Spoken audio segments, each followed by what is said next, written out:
Hey, Mike, what do Kelly Slater and PT have in common? I don't know. They're both world champs? Nope, they both own Endless Summer box set. Oh my God, rad. You guys, you can get it too. The link's in the show notes.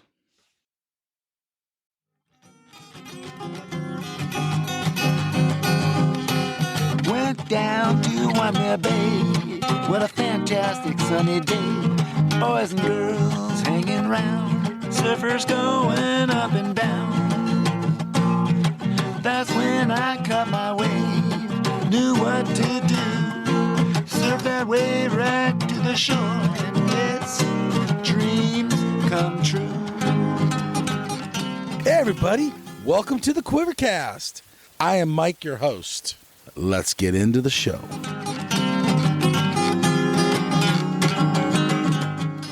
All right, everyone, welcome back to the Quivercast. And we have Geoff Moysa. How you doing, Geoff? Good. Thank you. Stoked. Thank you for joining us here today. Yeah, no problem. Of course, you're here to talk about surfing. So how did it all start for you, surfing? Man, I mean, I grew up in San Juan, Okay. and my parents took me down to San Onofre and Dana Point, Mm-hmm. like to Doheny, Yeah. and that's where it all started. Okay. Started out on obviously like a boogie board, as Yep. everyone starts out, Uh-huh. and then I started surfing on a boogie board. Oh, really? Okay. Did your dad surf or your mom surf or anybody else in the family? No, my dad surfed a lot. Oh, he was a My surfer. mom and Oh, right. yeah, my mom and dad met on Newport Beach Pier. Oh, cool. As my dad was coming in from surfing. From a session. And from a session. And my mom was like, Right. "Oh, how are the waves out there?" And then that's how they met, started dating. My dad grew up in West Covina. Oh, did he? Okay. Yeah, West Covina. And my mom was living in, I forget. Okay. It was inland, but at the same time, that's where they met. I know West Covina kind of well, and it's a bit of a drive, especially in traffic. Even back then, there was traffic. Yeah. So- Oh, yeah. Heck yeah. So, did your dad go to West Covina High School or something? Do you even know? I think so. Well, so he grew up in Canada. Oh, in Canada. And then- Okay. Yeah. And Vancouver, his family drove down and then grew up in West Covina. Okay. And then he just started surfing. All right. How old was he? Do you know? Oh, geez. Yeah. You know what? I don't know. Okay. But I have a photo. I can't find it. Mhm. It's hard to find, but I have a photo from the Hammer at Okay. Dana Point. I think it was 1965. Wow. Okay. All right. Yeah. So your dad moved from Canada. He's like, I want to try this California, Yeah. Well, yeah. immerse himself in the California lifestyle. Yeah, exactly. That's what, Rad. that's what everyone wanted to do, right? Yeah, but most people Beach don't. Boys. Yeah. I mean, that was before the Beach Boys. Yeah, it probably was. Yeah. Yeah. Right on. So your dad was stoked when he started surfing, probably. Yeah. Rad. All right. So do you remember your first wave? No, No. I do not. Probably at San Onofre or Doheny. Okay. It's kind of hard to put together, but it was probably at one of the two All right. on his back, or on the board, Okay. like I did with my kids. So Yeah. hard to say. Obviously, you start progressing. And when did you get your first real surfboard? Do you remember? Oh, geez. Okay, you ready? Yeah. I got my first surfboard at age 8. Okay. Cool. It was from a garage sale. It was a twin fin. Rad. It was like a normal twin fin. Okay. I was born in 1975. Mm-hmm. It had rail dings, so it had duct tape and everything. Oh, duct But tape you know what? cures all. Yeah, and it was the best board ever. I bet. Yeah. Yeah. You don't know who made it? What brand it was? No, I can't remember. No, You don't have back it in the around day. anymore, huh? No. Bummer. Right on. Are you going to Doheny? Where are you going to? Yeah, so I grew up in San Juan, so off to Ortega, one-way trip on a bike was probably about 5 or 6 miles. Okay. That's where I rode every day. Wow. Yeah. It was worth it though, right? Oh, heck yeah. Yeah. I mean, Doheny during the summer, why not? Dude, It's the water's warm. you can have some fun waves, and There's yes, fun it waves. does. Yeah, it gets big, but during the winter, it was like, Flat. no, yeah. So that's when I was like doing baseball and soccer and all that. Plus, so it's cold. like, yeah. So like, summertime for me was like the ultimate. Right. I will say this though, sometimes on those big, especially the swell we just had over the week, I think like the river mouth gets firing over there. Yeah, so it actually gets a wrap. So Yes. even though it faces direct south, Mm-hmm. it gets a wrap around the point. Yeah. And they get the outside like second break Mm-hmm. into Capo Beach that rolls through. Dude, it's huge. Have you ever surfed out there? Is it surfable? Oh yeah. Oh heck yeah. Do you have to have a jet ski or do you just paddle out there? No, you use paddle. No, so I've seen it busting out there, but I didn't think it was surfable. And there's several different reefs, right? There's reefs all the way across, all Yeah. the way through Capo Beach. Dave Bainey posted a video Okay. of him surfing. All right. Like I think I can't tell where it's at. Mm-hmm. I won't say. He probably won't say, but growing up, I used to hang out with the McPhillips, and they lived up above Pines Park Okay. in Capo Beach. Mm-hmm. And so we would run down when the waves were big. We would surf Pines Park, Capo Beach, all that. And you surf it. It's a full-on outside reef break. I've seen it busting out there, but I just never even thought about paddling out there. Oh, no, it's good. It's good. It gets really good. So let me ask you this then, since we're talking about like Capo Beach and stuff, it's kind of just a shore break, like big wall, right? Is it? But it has to stay. Okay. It was. It used to be a big wall. Like they had really bad undertow. Yes. And then the sand kind of turned around, Mm. and now it's like kind of like going back out to the reefs. I mean, it's kind of hard to say because the beach is like gone after this last swell, but the reefs were insane from what I saw. The photos, You're going to Doheny and baseball off season, right? Mm-hmm. So when does it get serious for you? Like when does surfing become like an everyday obsession? Probably, I'm going to say when I was 12. Okay. Yeah, when I was 12, it like really started getting like serious. My sister dated a pro surfer. Who's his Chris name? Morrow. Oh, yeah. Chris Morrow. Yeah, so that was probably after. But that was right around, we had these contests down at T Street in the pier that Dean Reynolds used to do. Okay. That were like insane. It was like community driven, kind of like how the weekend before the 2% guys did. Very similar to that, like very local. And that's how it all started. It was like amateur contest, just local.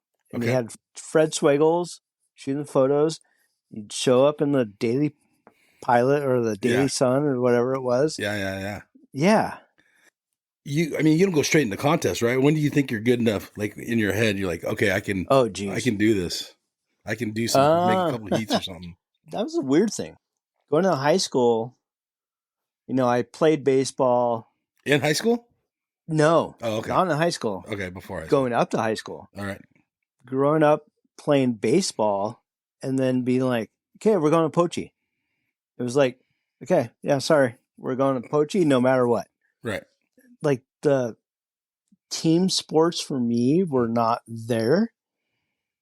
And then through middle school was like, because I grew up in San Juan until I was 16. We didn't move to San Clemente. So it was like I went to Marco Forster. Mm-hmm. So it was like it was still kind of inland. You surfed Creek, you surfed San Clemente, you surfed 204s. Yep. But not probably until 14, 15 is when it really started to kick in. As a 12-year-old, you're starting to get more into surfing, though. And obviously, Doheny doesn't break every day. Maybe in the summer it does a little bit, but yeah. So you're quite a wave starved right there. I guess you're going to either Capistrano Beach, Capo Beach, or you going to Salt Creek? Is that what's happening? No, at the time, I mean, I grew up going to Salt Creek, but at the same time, I did junior guards in San Clemente. Oh, okay. So you felt more at home there. Yeah. So like growing up in like San Juan, I had friends. We all did junior guards Mm-hmm. down in San Clemente. Okay. So it's like you do junior guards, and then you pack up and you go down to T Street. Yeah. And the thing is, this is the funny thing. It was blackballed. I was gonna say, yeah, T Street's famous. It was famous for being blackballed. Famous for being blackballed. So it's like you grew up like kind of bodyboarding. Okay, I got that. So yeah. All right. So you were a bodyboarder. Kind of doing the Mike Lambresi thing, surfing and bodyboarding. Yeah. Yeah, kind of. Yeah. It was like the best of both worlds. Yeah. Okay. So it's like sometimes like you would pack like your bodyboard, and then when like 6 o'clock came, it was like, all right, here we go. Surf time. At this point, though, as a young teenager, you're not a Sacramento local. No. So how are you treated by those guys? What crew was there? What crew was dominant? Geez. Oh, man. Was it like Andino and Matt Archibald and all those guys? Yeah.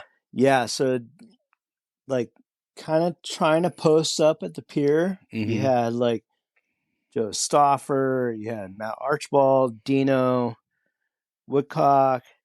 Geez. Like there's so many guys like that were like you kind of like stay off to the side. Okay. And then like you kind of like move towards the wall. Yeah. Like, hey, here we go. I mean, I remember like Donovan like showing up because he was from Mission Viejo. Oh, okay. And like surfing and like blowing minds. Yeah. But at the same time, he was like a local. Okay. It was cool to see like there was an acceptance. Oh yeah. Yeah. So like I took the bus down when I was a kid. Like we took the bus down and unloaded and did all that. So creek wasn't your break, even though you would. I'm sure you would surf it sometimes. You know what? You're way closer to creek. Yes, but at the same time, I would go down there, but it wasn't like my home break. Yeah. For some reason. Fair enough. Yeah. It is what it is. Okay. I'm all friends with them. All right. When you went to creek, how did you get treated there? Were the kids from school going there or no? Yeah. So when I grew up in San Juan, I went to Marco, and all the kids that spread out went to San Clemente, Dana Hills, or Capo Valley.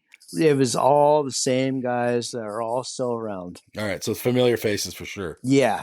All right. So anyhow, you're progressing at surfing and you're starting to do some amateur contests. And how you doing? I started out slow. Okay. But you know, was that like first round clown kind of thing or like what? Every once in a while. Okay. I mean, you'd make a couple heats. Yeah. It's competition. It's not like, okay, here's the trophy for like getting like first round. It was different back then. It's like, I mean, there's a lot of competition. There's good at the guys same all time, around you. Yeah. I mean, I had Gavin and the Vesk brothers. I had Joe Stauffer. I mean, there were so many people that I grew up with that were like progressing. Okay. And that's when I like went to San Clemente. It was like, holy cow. Like, this is like real deal. Yeah. But at the same time, it's like when I first started out, it was like, okay, here we go. It was like baby steps.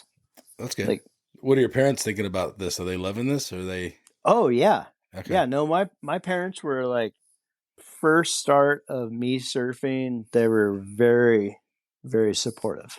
Cool. You're kind of letting the door in San Clemente. Are you starting to get sponsors or you're surfing pretty good? You feel like you're competitive with these guys? Are you accepted by them? Yes. So my mom taught at San Clemente High School. Oh, gotcha. Yeah, so this is like the boundaries for San Clemente High School was like really broad before like, you know, like it is today. So like we were on the outskirts, but my mom taught there and my sister went there. So it was like I was coming up and there was guys I was scared of. Okay. There was a lot of localism back then. So you were scared of them, like threatened by them, like legit? No, not threatened. Okay. No, like they either, oh, you're a Grom. What are you doing out here? Like kind of thing. Okay, fair enough. But then I worked my way up and just kind of worked my way in. Once I moved in to San Clemente, once I was 16, it was already accepted that I Yeah. was there. Yeah, you went to school with these guys and everything. Yeah, else. Okay. yeah. So do you go in there with the force? Do you go in there and try to like get the position? Does that make No. sense? Yeah. The older guys definitely had Held it down. priority. Okay. Oh yeah. Chris Barnum, the O'Connell brothers, Chad Navarro, Sean Florio. Okay. I mean, there's a lot of guys that I looked up to Okay. that were all in high school with me, but at the same time, it's like they're my like peers. Yeah. But let's go back to contests. Mm-hmm. Did you enjoy contests, or was it just the thing to do? Like, what was your thoughts on? No, you know what? I loved contests. You know, getting out different place from, you know, the home break. It was like, oh, let's go Traveling. to Huntington.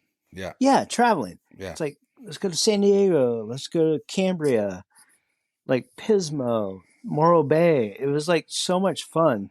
At the time, it's a little bit different now. Well, it might be the same now. But there's a break when a lot of parents didn't take their kids to contests. Yes. Yeah, so like growing up, it was like a band. You had parents joining, and like we all went to dinner, and like we Gotcha. all went to the laundromat to like dry our wetsuits off, like stuff Yeah. like that. Yeah, So you weren't traveling up to Pismo with your buddies; you were with your family. yeah. Back in the day, it was all family. Okay. It was all families back then. Yeah, probably the generation before you, everyone loaded up into some guy's car and just drove up there. I bet. Yeah, Yeah, kind of thing. All right, so you guys are all commingling, all buddies from all around. So you're making friends from all around the state, surfers.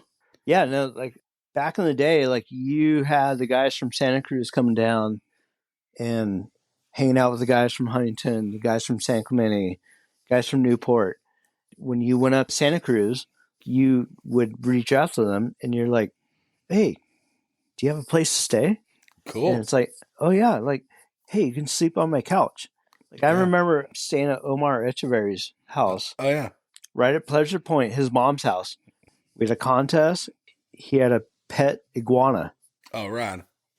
Yeah, well, kind of. Was it mean? No. Oh, okay. But he's like, hey, just be careful. It might come down into the covers on the. I was like, oh, geez, okay. Go on to sleeping with you. Yeah, yeah. That's cool. But I mean, that was back in the day. That's how you built relationships. Yeah, and that kind of helped you get waves probably at Pleasure Point too. Well, yeah, well, yeah. I mean, you do your time and there in steamers. Yes. Okay. What waves better, steamers or Pleasure? I'm gonna say Sewer Peak. Yeah, Sewer Peak's fun way, right? Yeah, Okay. Sewer Peak because I'm a goofer. So, But you're starting to do well in contests too, and are you also, besides being a bodyboarder and a shortboarder, when did you start dabbling in longboarding? okay, so longboarding came about during the WSA days. Mm-hmm. I think I remember the first contest might have been Huntington Beach, Golden West. Or it was Golden West, and they had openings. And my dad's like, hey, want to go out and ride with longboard? I'm like, yeah, sure, why not? Okay, cool. Went out, and how old are you? Probably, at the time, 15. Okay, perfect.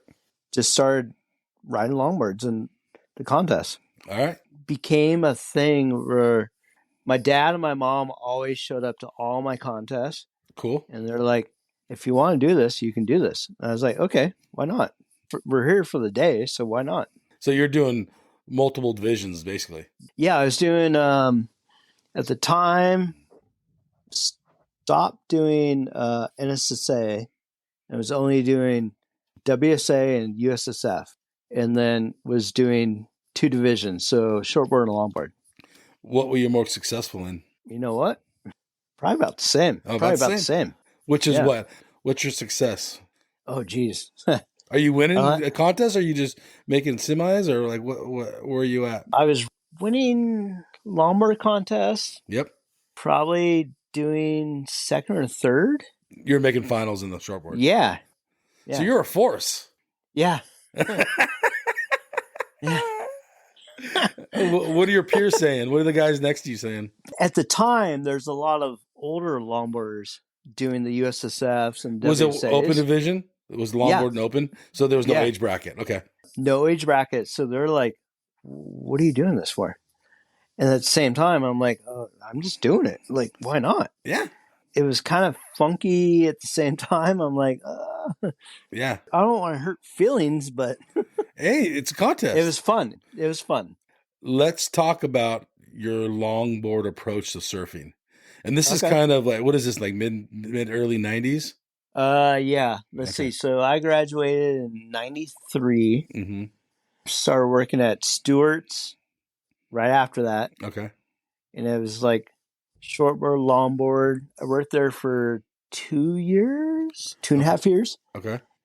That was like the progression really started with longboarding. So what I mean is, which I get that. I get what you're saying. But my question, I guess, is I feel like there's two schools of longboarding, right? Mm-hmm. So were you more of the school of like traditional longboarding, like endless summer, or were you more like the Ted Robinson aggressive No, I shortboard was surfer on a longboard? more progressive. Because Okay. I came from Shortboard. shortboard. So it made sense to you. That's just the way you surf. People always say, "Oh, you're the longboarder." I'm like, "No, I was a shortboarder That started longboards. longboarding." Yeah. You know, it's funny. That's how Colin McPhillips was. Okay. Like I grew up with Colin, and we were both shortboarders, and then we progressed to. I mean, you can. Josh Baxter's the same way. Mm-hmm. Ted Robinson's the same way. Yep. Bonga's the same way. Bonga actually started out as a bodyboarder. Okay. Well, so did you, but yeah. Yeah, yeah. I mean, that's how you. I mean, that's how you start. Of course, we all do. We all Yeah. do. And how's the judging? Are there traditional longboarders, and you're a progressive? You guys are a progressive. Who's getting the higher scores? Is something sitting on the nose, or someone doing a big, big whack and a closeout? Well, you know what? It depends on the wave. Yeah. So Huntington, let's say Huntington. Huntington's it's a weird one. Okay. I will say, because I got second 1 year Mm-hmm. at the U.S. Open, and Joel won on I love Joel. Yep. Don't get me wrong. Yeah. But you guys surf Joel. differently. We surf differently, but you know what? If you Mhm. go back and look at all the footage, Okay. he started out as almost like a shortboarder, but he won on a reverse fin takeoff, reform to like a nose ride. I'm And it was envisioning not- that. I mean, whatever. I mean, Okay. I'm It not was gonna not hold- what. Finish that thought. Yeah, I'm yeah, sorry. yeah. No, say it. I'm not holding grudges. And I'm not.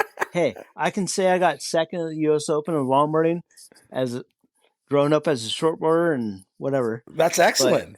Congrats. But Yeah, that's rad. it depends on the wave. You go to Malibu. Yeah, completely different. Yeah, you want to see like traditional. You go to Noosa, you want to see traditional. Yeah. Like when we competed, we went to like Kira before the Superbank, Mm-hmm. and it was like traditional and progressive. So it's like it depends on the wave. It's such a weird thing. I mean, Kai Salas, God bless him, Yeah. grew up with him.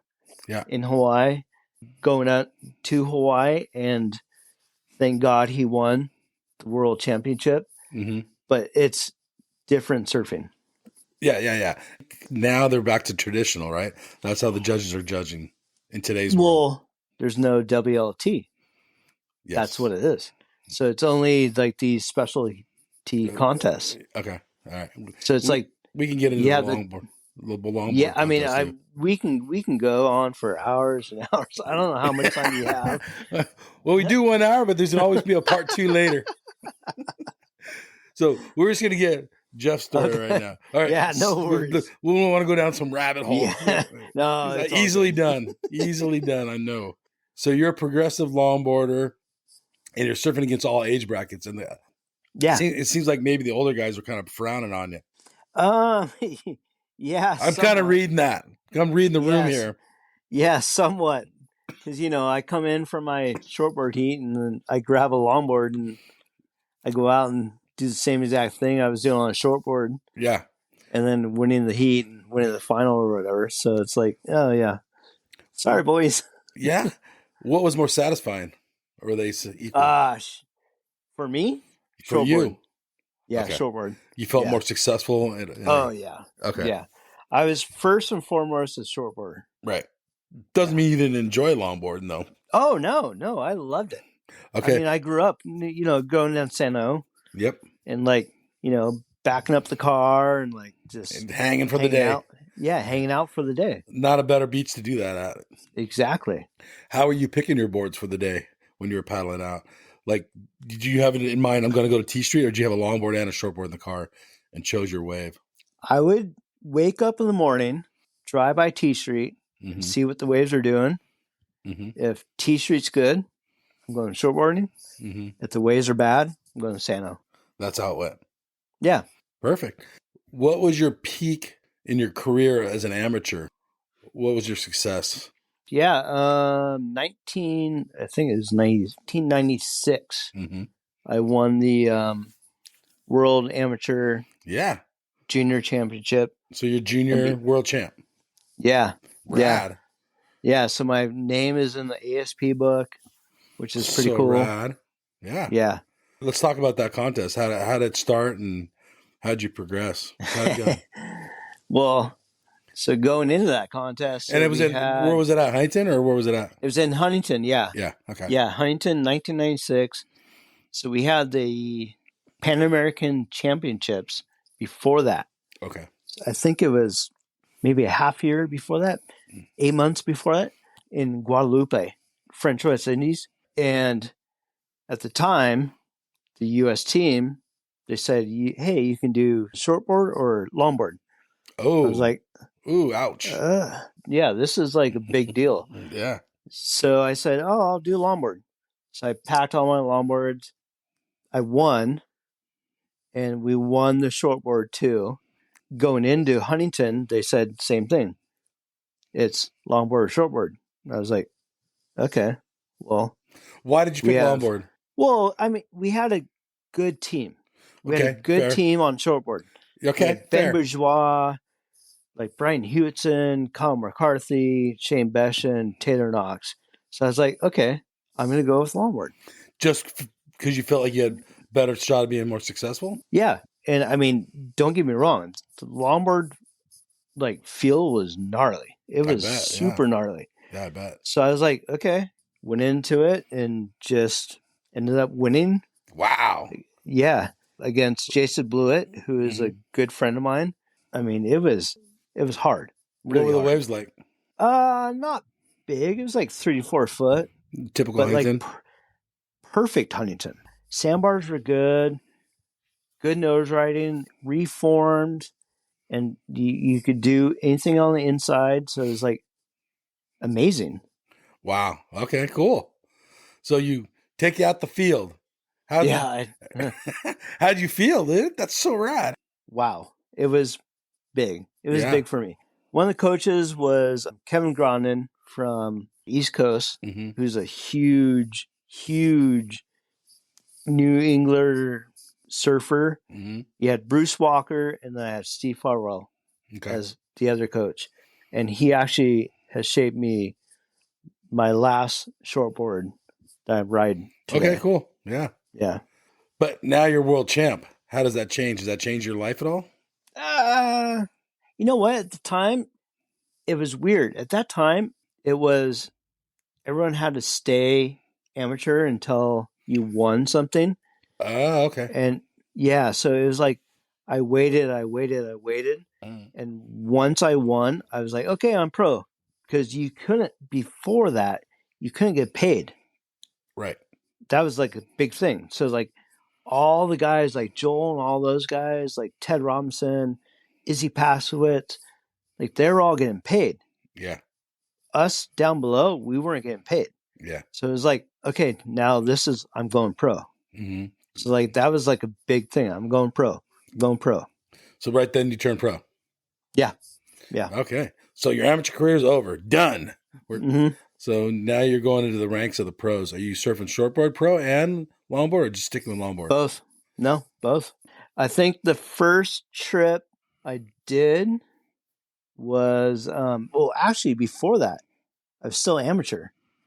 Was to Reunion Island. Oh wow! They did a fundraiser for me at Stewart's because I worked at the surf shop. Yep. And I was riding for him, and the community came together and traveled with Steve Farwell and went over there and it's the contest. It was like eye opener. Russ K. Why? Why was it eye opener? Traveling for 18 hours. Got it. Get in there, and everything was like a community. That's where I met Sion Milowski. That's where I met Josh Ferris. That's where I met Bonga Perkins, Kanoda Dolan, Kimo Duranda, like just everyone. Like it was like such a good spirit. What were the waves like? I heard it's kind of heavy at Reunion. It was kind of heavy at the start. Kind of heavy to start. We all paddled out, like, and then it was like, holy cow, this is no joke. And then the waves for the contest were really, really good. I remember surfing, I don't think it was after the contest, but I broke my board in 3 pieces. Oof. I remember Herbie was filming. I don't know if he got the wave on film, but I mean, I ended up selling a board. Oh, wow. Yeah, because they're in the middle of nowhere, so they can't get anything. Right. No, the equipment starved. Yeah, and it was such a good experience. Rad. When you do turn pro, is it different than an amateur? Well, yeah. Are the guys more cutthroat? I mean, like, how is No. it? No, you know what? Like, it depends. It's like the longboard industry is like really small. All the longboarders were really small. I was doing both. So it's like, and then you go into like the WQS and like all that. Like, it's like another thing. Okay. Like the ASP tour. Like, but you know what? Like when I did like the WQS, it's like we all traveled as a family. Okay. Like you've traveled as like guys from San Clemente, like kind of how it is now. Like guys from Huntington, like everyone kind of bands on. So a lot of fun being had. Yeah. I mean, it was so much fun. I have photos from like the airplane. It's like, holy cow! Like, how do we get everyone in this plane? What's the partying like? What's the fun? Like, what kind of fun you guys having? Are you guys athletes or are you guys surfers? Athletes first. It's so you were working out and doing fitness? Never. No. Okay. No. So you're a surfer then? Yeah, I was a surfer. Never had weights or any of that, like on tour. No. Yeah. Okay. So what are you getting more successful at? QS shortboarding or the longboarding tour? At the time, more longboarding. Okay. I mean, I did one stint of the QS where it went from it was Newcastle, Margaret River. It was 4 stops. It was a month-long tour. Man, it was brutal. New Zealand, Raglan, and Tahiti. So that was the first year that they had the QS at Tahiti. And man, that was a long month. And what did you learn from that? A lot. Okay. Give me one thing. A lot that competition is not my deal. Oh, okay. Yeah. Like, why? Like, I think of myself as a competitor, but when you go out, it's a way different thing. Yeah. It was an eye opener. I mean, it sounds like a lot of you guys were friends, but are they turning differently when they're in a heat with you? Are they all of a sudden not your friend? Yeah. Oh, yeah. No, it's like friends on land. Yeah. No. Friends out in sea? No. I mean, I had a couple. You have any run-ins? Run-ins with Josh Moore, which God bless him.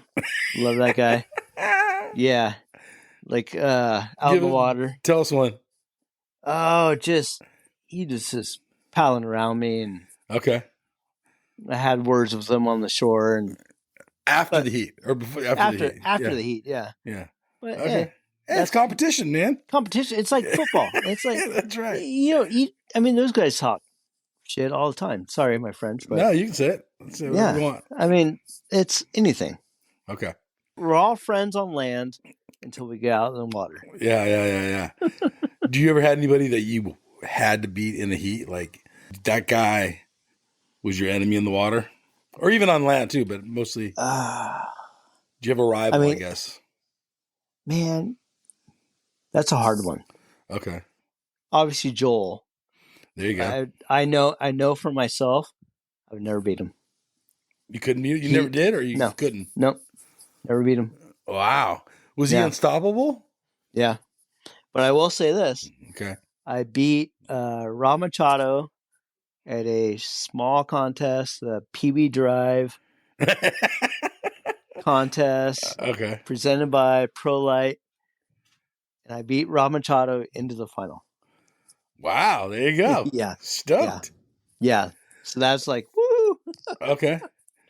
And it was small. That was shortboard though, right? It was a longboard. Yeah. Shortboard. Okay. Yeah. What about some of the other guys like the Slater and all those guys? Did you surf against them in any heats? No, you know what? I never surfed against. I lost to. Went to Margaret River, lost to Dylan Longbottom. Yeah, that was a huge one. That was like, oh my god. No, never lost to Kelly. Never competed against him. Okay. Yeah, they're the next level. Yeah, I'm down here. I'm still down here. But you were also getting magazine coverage too and stuff too, right? You're making shots. Yeah. So, and how'd that happen? That would be from Fred Swagels. He worked with Surfing Magazine, and he was local San Clemente guy. It starts out with like that little rectangle. Yes. Oh shoot, what's the name of it? Performance. Yeah, Performers. Yeah, Performers. On Surfing Yeah, Magazine. so I got one of those, and then it like just kind of grows and grows. Yeah. And now you're acknowledged, basically. Yeah. So then I just tried to always shoot with Fred, and at the time, that was right when I won the World Junior Championship. Okay. I was still doing shortboarding, obviously. Yeah. And that's when Stewart's started running ads on me. Oh, yeah. So that they did like a shortboard shot and a longboard shot. Rad. So it was like, here you go. Mm-hmm. You're doing both. Yeah. And that's kind of how it stuck. So now you're kind of being known internationally. Yeah. I'm trying to think how long after that is like I went to Australia for the first time. Okay. We met up with like the Australia distributor with Jeff Kramer, and like we hung out, and it was like the coolest thing ever.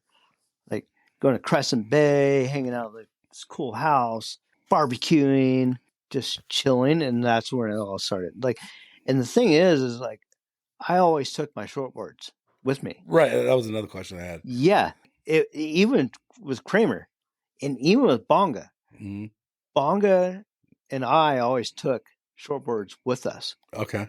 The year, was it 90? The year I got third at Canaries. Okay. For the Oxbow. Yeah. Like I had a shortboard and a gun and 3 longboards. Okay. And there was a wave that broke like sunset, but a left. And I rode my shortboard. Okay, wow. Yeah. So you were letting the waves dictate what you're riding, unless you're in the heat. Unless you're in the heat. Pretty much, yeah. Okay. Yeah. So like even Bonga was the same way, Canoa Dolan was the same way. Like we all like packed like normal quiver boards. Yeah. And then like until you had to compete, that's what you rode. Did that help your surfing or hamper your surfing? Jumping around all these different boards. I think it helped. I mean, it's a big change. It's like huge. Going from a 6-foot board to a 9-foot board. Yeah.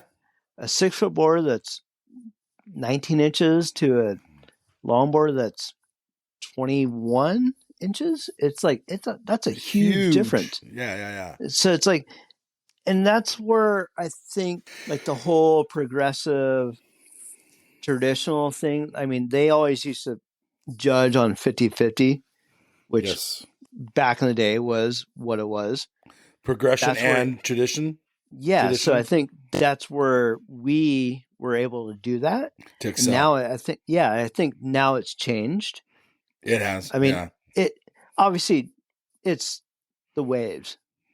Mhm. I mean, you can't like if you went to Canary Islands where we surfed and tried to do a traditional contest, it wouldn't happen. It wouldn't work. It's not possible. No, Yeah. it's not possible. Yeah.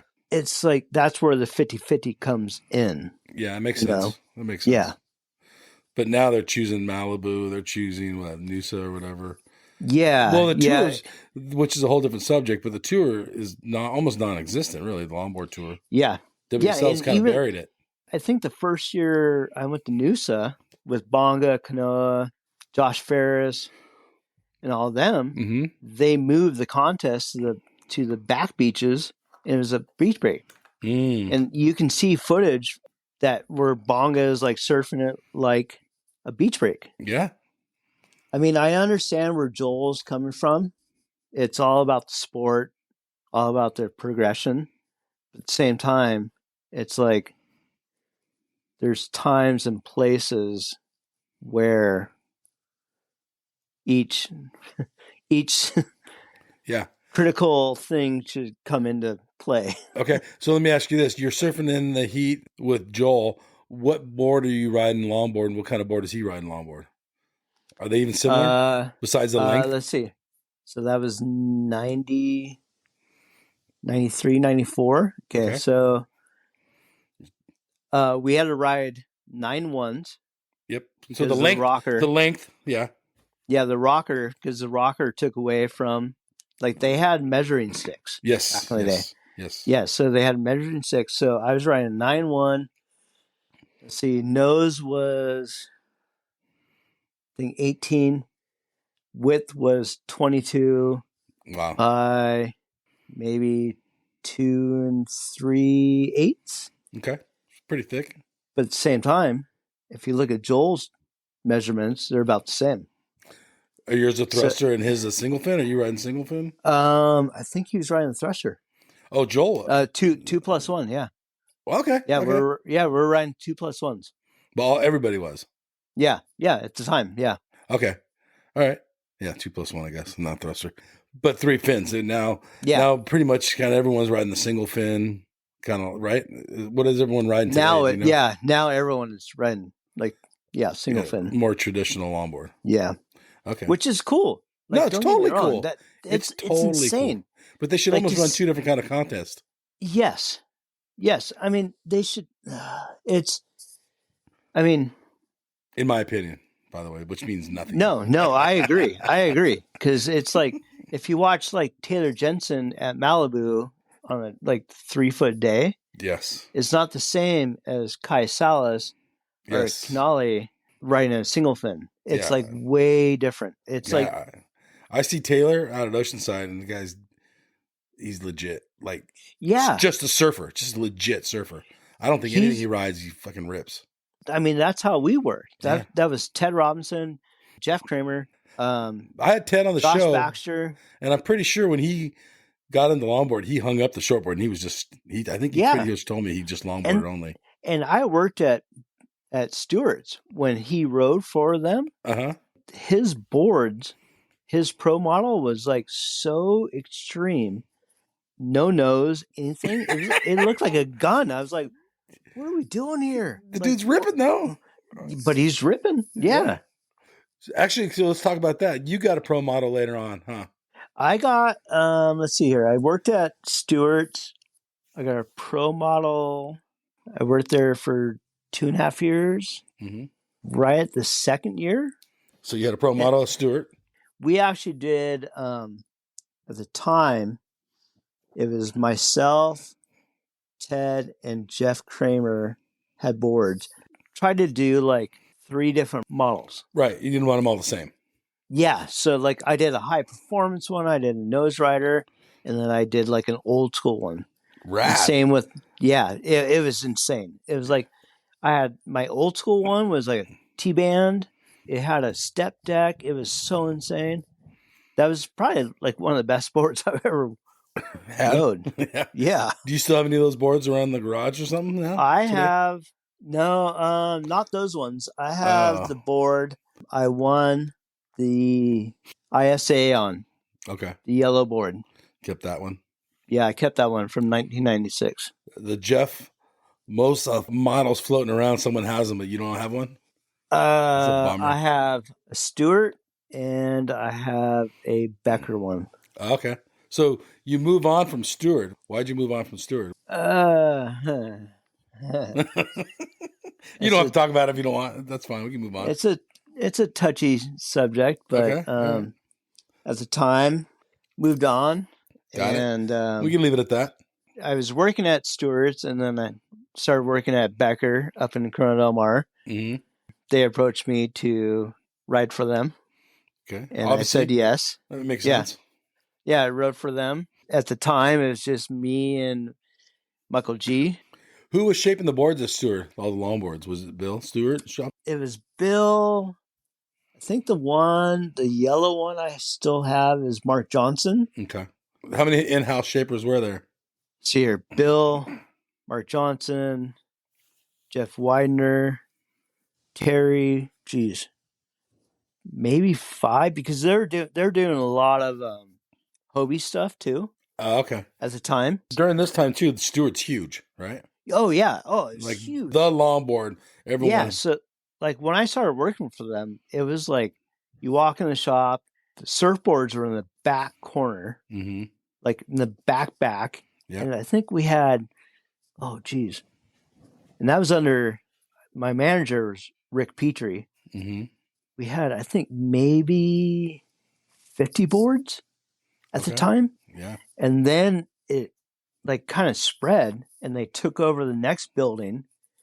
And that's where they did, it was all in-house. Everything was in-house. Right. Other than the glassing. Okay. So it's like airbrushing, shaping, all the blanks were up top. It was insane. Like, so like you can come in and buy a blank, like wholesale. Oh wow, cool. Yeah, it was so cool. It was like the coolest thing ever. Like you had Rick Hazard, who works at Lost now, Mm-hmm. running the factory. Jeff Weiner, who works for Lost now. Mickey Munoz was in there. Wow. Okay. Terry Martin was in there. It was insane. It was like I could just walk up there. I forget the airbrusher's name, but he was like insane. Obviously, Bill was insane. Yeah, like Bill's like an artist, right? Yeah, like you could just walk in there and just be like, holy cow, there's so much history here. Like, Yeah. walk up between the blanks, and there's like, I think we had probably 6 shaping bays up there. Wow. Yeah, it was crazy. It was so cool. Yeah, that sounds time? rad. Yeah. Yeah. Insane. But you move on to Becker. How are things different between the two? So everything from Becker was up in the South Bay. Yep. So they Just had that um, shop in Corona Del Mar, right? Like in the middle of the town. Yeah. So the shop I worked at was in Corona Del Mar. My Yep. good friend John Morris worked there, and the original shop was in Mission Viejo, Okay. which Rocky. Oh God, what's his last name? Rocky had a shop down by Danny Bronner's now, Mm-hmm. down by the DMV. Okay. Rocky went up to the Becker and Mission Viejo. Mm-hmm. So I grew up going to both those shops. Okay. And then the CDM shop opened. And everything was done out of the South Bay. Okay. So you had the Hermosa store. And then down the street, probably about a mile away, was Mangelli glassing. Okay. So behind Becker was Phil, Dave Hollander, and Steve Mangelli. Wow. And Phil's gone. Dave just passed away, and Steve is still doing the thing. Wow. Yeah, so the glassing is still up there. So like I think Matt Pagan gets his boards glass from up there. Okay. Yeah, and all those guys worked for like Bing back in the day, Yep. which is pretty cool. Yeah, all that whole history, Yeah. surfing started in the South Bay of LA. Yeah. A lot Yeah. of it. Yeah.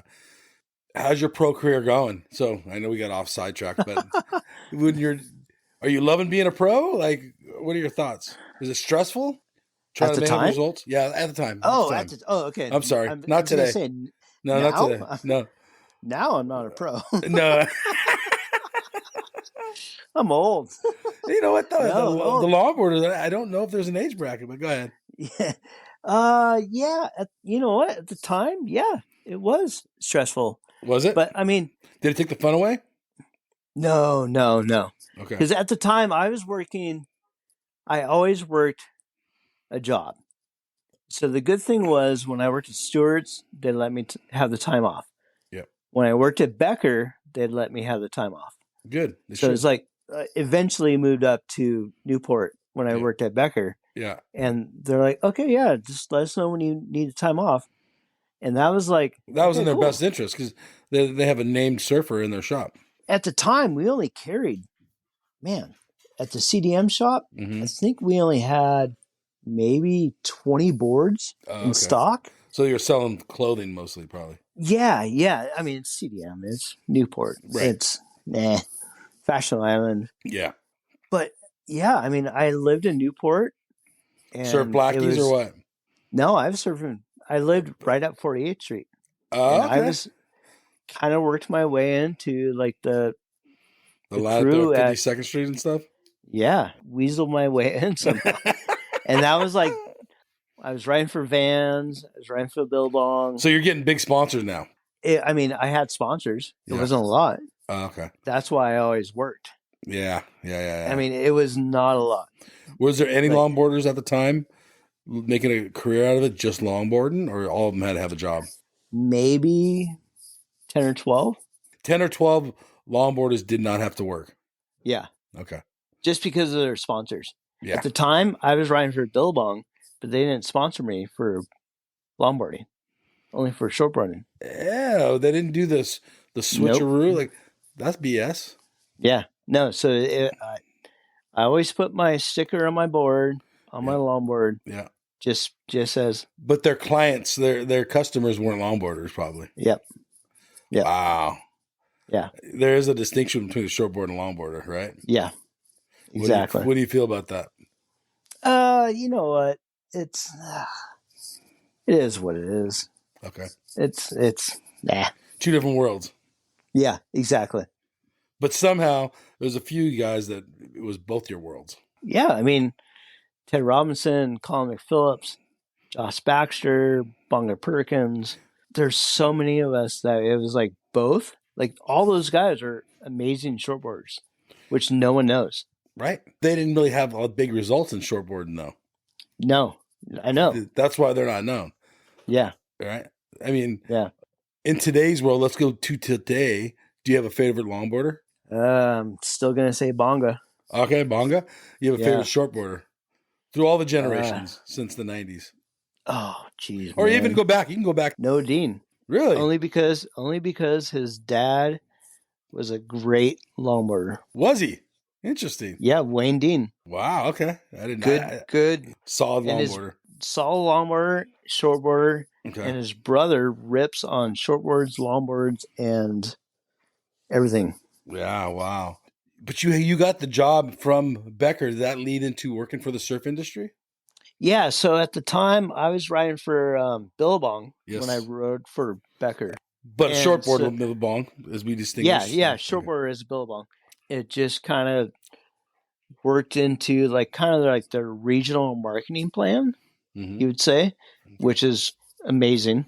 I was kind of like the regional top guy for Newport at the time. Wow. Cool. I think the only other person other than me was Danny Nichols, maybe Okay. from Huntington Okay. for Billabong. Yeah. And this is when Billabong was quite huge. Yeah, this is like What year are we talking? 95-ish, 96. Okay. So this is before Hurley. Yes. Yes. Yeah. So yeah. Bob Hurley is, basically has the trademark for Yeah. America. Yeah, so that started in 99. So, what are you feeling about the surf industry? Are you burned out on not today, but back then? What was your thoughts on the surf industry? Were you loving it or hating it or what? Oh, I was loving it. Okay. Back then, it was Yeah. awesome. Probably It was going to get invited to parties, living the life. yeah. The trade shows were insane. Oh yeah. I Like bet. US Open parties were insane. Yeah. Surf Expo was insane. Virginia Beach, ECSC was insane. Mm-hmm. And then, brr. Okay, so tell us about that. Someone put the brakes on. Is that because Hurley went separate or what? No. This is way after. Okay, way after. So the surf industry is at a big peak, right? Mm-hmm. It's peaking. What happens? Well, you know what? It was at a peak for a long time. It was building. It was building, though. Yeah, it was building for a long time. Bob split from Billabong in '99, or before that. Mm-hmm. I continued to ride for Billabong after that for, trying to think how many years. But it was at a peak for a long time. Yeah. Up until probably 11, 12 years ago is when it really started hitting. What do you think happened? Down, just, you know what? Hollister, Target. The fake surf industry. Yeah, I mean, there was a point when I remember seeing a report by Shop Eve Surf. Okay. That her numbers for the number one brand were higher for Hollister than all the other brands combined. Wow. Okay. When you can go to Target, whatever, and buy a T-shirt for $10, who's going to buy a T-shirt from a surf shop for $30? Right. No, so it's like, I get that. Yeah, it's been an ongoing thing. Mm-hmm. When I worked at Analog, I mean, we were in the green. We were like going up and up and up. Yep. We were like which was a small brand. Small brand. Yep. But we had the backing, we had everything, and then everything just came out. They just closed down our business. Wow. Why would you do that? It's kind of a weird. Now that I'm out of it, I'm like I can kind of see like certain things. Mm-hmm. That's where it's like Warwick and like Caton are doing really well because they're small brands. Okay. Like now, like with this acquisition of the major brands, I'm like, what is going on? Is the surf industry dead or is it resetting? Nah. Is it resetting? I think it's resetting. Do you think Quicksilver, Billabong, even Hurley, all these bands, are they going to exist in 10 years? Or are we going to have a whole new set of new surf brands like Vesla and all those kind of guys? I think they're all done. Yeah. I agree. I think so too, but I don't know. I'm just about a microphone. I mean, yeah. I don't hey, know. I don't work in the industry anymore, but it's like. But you still have friends, I'm sure. Or you still watch what's going on. Oh no, I do, and they're not working for those big brands. I mean, if you they're killing them because they're non-surfers, right? Yeah, a surfer has to run a surf business. I think. Yeah, to get respect. I don't know if you saw Kalia Monoz's. No. Oh, you should watch it. Okay. It's she rode for Tony's Roxy. daughter, right? Yeah, Tony's daughter. Yeah. Rode for Roxy for 18 years. Yeah, forever. He talked about it on the podcast. You should watch it. It's like, I don't know. It's just the smaller brands like IPD. Yes. Florence. Yes. Salty Crew. Yes. Like the guys that actually, Rourke, the guys that are actually getting it. And those guys all worked for the other guys. So they know the industry. Yeah. So they all know the industry, and those are the ones that are going to come around. Reinvent it, do you think? Or Yep. Yeah. No, they are. Well, like Salty Crew, or what is it? Salty Crew, or whatever it is. Mm-hmm. They're surfers, but fishermen, and John's brand, sailing and surfing. So they're not just surf brands. It's like double. Yeah. Yeah. They're digging into two different things, like, and making them bleed as a family or something. I don't know. Like if you look at like Quicksilver Waterman. Yep. Remember that? Like, they're still around. I think. Yeah. A little bit. Nordstrom's and stuff. like I think Nordstrom's. it branched off to Kova, Got it. which Okay. was Yeah, I don't know all that stuff, but oh yeah. I just see the stuff on the racks. That's I what can know. I can You could know go it all. for- I can that go was for your days. business. That was your life. Kova was a sprout from Waterman's, Okay. and then I think they even are now like kind of like Yeah. but it's like you have to dive into those dual Okay. kind of deals. All right. So in a nutshell, where is the surf industry in your thoughts? Jeff's thoughts. Shit. It's shit.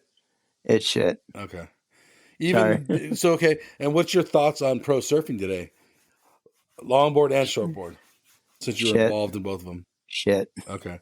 Give us a little more behind that, though. Which one? Industry? Okay, or go surf? longboard. WSL. WSL. I don't even know where to start with that. Okay. Can you give me one sentence? Okay, longboarders. Oh, Are longboarders. Are they doing good for the longboarders, or are they screwing the longboarders over? I still think they're screwing the longboarders over. I think you probably. I agree with having the last contest at Malibu, which is insane. Yes. Insane to watch. Insane to watch. Yes. Couldn't get a better wave for a longboard. But it's not like it used to be. There's Okay. not as many contests. There's not. Yeah. Yeah. They have And like it's 2 or 3 a year or something, and they're struggling to get yeah, those. and it's not. It seems like it's second. It's like the stepchild or something. I don't know. Yeah, Maybe. yeah. No, that I mean, it's always been. It's always been that way. stepchild. Yeah, Should longboarding have its own tour run by its own organization? yeah, but you kind of have to be careful about that. Why? Like, if you look at Joel and his like duct tape kind of deal, it's like Okay. invitational. Like nothing against those guys. No. Once again, maybe 2 different tours. Then split them. Yeah, it's Yeah, it's a weird hard. deal. Yeah, it is a weird it's deal. a weird deal because you have your progressive guys and you have your traditional guys, and they're not going to get along, and it's always been that way. But I don't see the progression of longboarding very much today.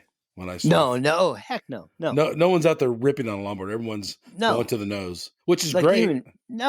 Even me. And like I'm like cruising. I'm like, woohoo, Yeah. let's go. I'm just doing Okay. cut back and nose ride. Now, what about WSL shortboard? Just regular WSL. What's your thoughts on that? Being a former pro surfer, No cutoff mid-year. no mid-year cutoff. What Yeah. about Final Five No. points? You're world champ. Yeah.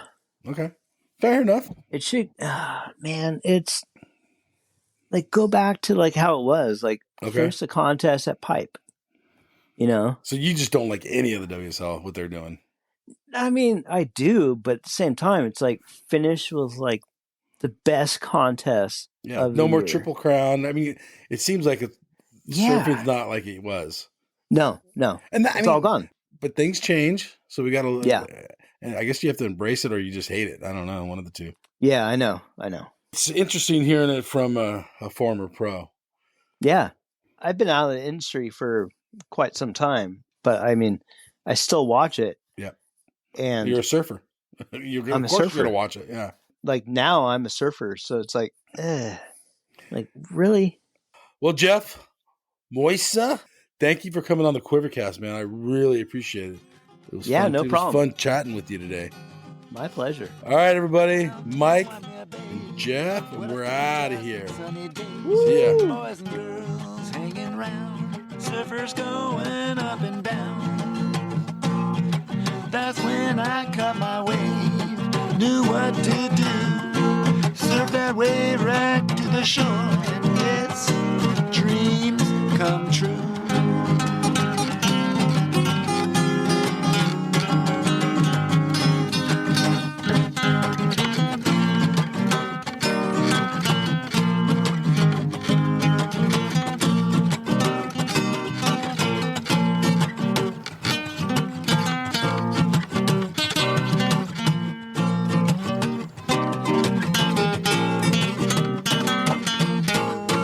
Went down to Waimea Bay. What a fantastic sunny day. Boys and girls hanging around, surfers going up and down. When I caught my wave, knew what to do. Surf that wave right to the shore. And yes, my dream came true.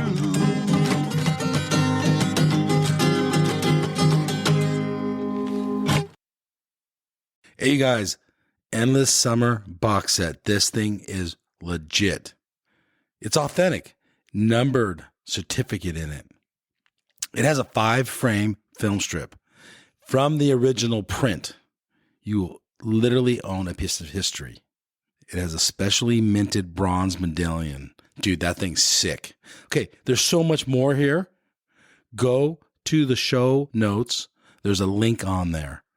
Go check this piece of history out. This thing's rad. Seriously. Smithsonian American History Museum has it. It took 4 years of research with 3.5 in production, all hand assembled. This thing's rad. So much to this awesome box set. Remastered DVD, sharper images than the original film, but dude, this thing's so sick. Link in the show notes.